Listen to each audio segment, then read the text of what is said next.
Okay, Dr. Gan Montenegro po ulit. Another long question. Anak ko, opposite naman po. Positive po sa X-ray, tapos negative sa PPD. Oh, that's very good. No? So, ibig sabihin, wala siyang tuberculosis. Sabi, allergy lang po. Pero pag di po siya umiinom na antihistamine, inuubo po, ano po ang pwede kong gawin? Okay.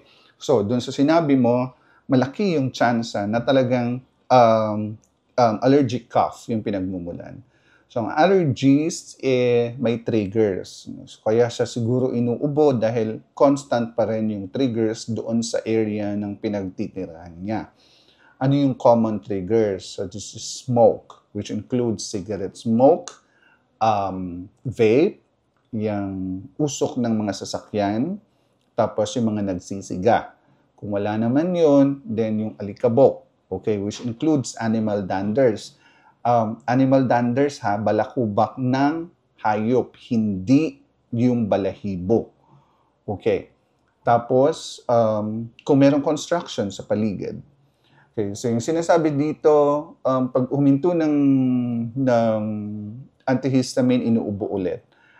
Others would give anti-leukotrienes or leukotrienes inhibitors. No? Ito yung mga Montelukast.